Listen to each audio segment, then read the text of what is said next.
आत्मा प्रभु की अंश है। आत्मा प्रभु की अंश है। जब ये पहले संसार में आई तो ये निर्मल और निष्कलंक थी। इस कर्म प्रधान संसार में इस पर धीरे धीरे कर्मों की मैल चढ़ती गई और ये निज घर के परम आनंद को भूल गई। अपनी वर्तमान दीनहीन अवस्था में बेचारा जीव क्या करे। जीव तो गलतियों का पुतला है, लेकिन पिता परमेश्वर दयालु और बख्शिंद हैं।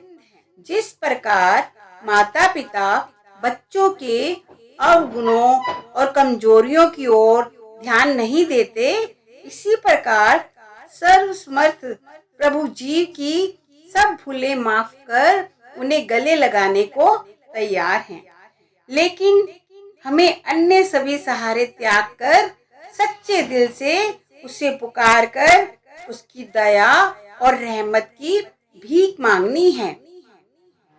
मनुष्य अपने किसी गुण का मान या अहंकार कभी ना करे, क्योंकि गुण जीवन को अच्छा तो बनाते हैं, परंतु प्रभु के साथ मिलाप सतगुरु की दया से ही होता है।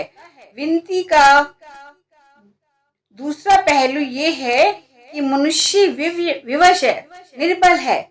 ये प्रभु के हुक्म से संसार में आया है।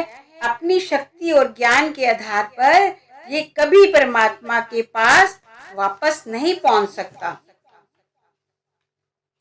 माया के जाल में फंसे निर्बल अज्ञानी जीवों की ओर से विनती करते हैं, हे प्रभु, आप गुणों के भंडार हैं, हम अवगुणों की खान हैं, हम अनगिनत पापों से भरे हुए हैं, आप पापियों का उद्धार करने वाले हैं।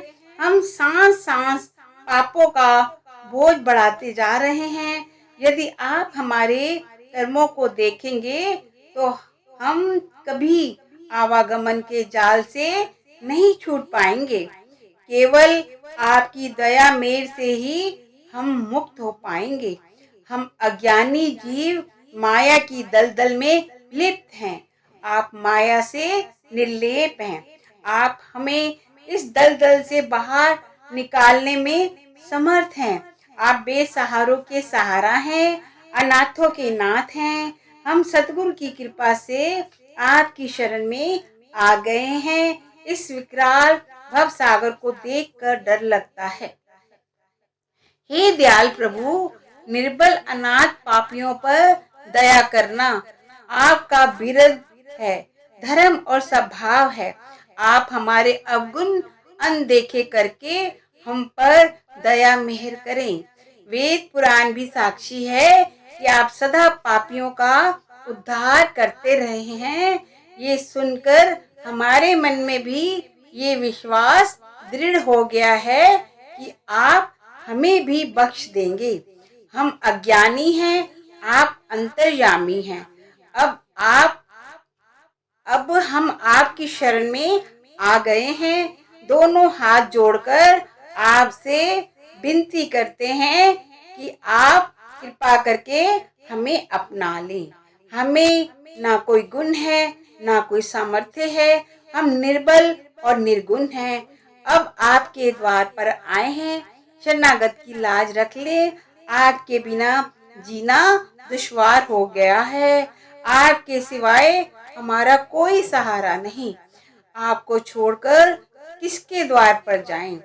अब आप कृपा करें और अपने दर्शनों की दात बख्श कर निहाल कर दें।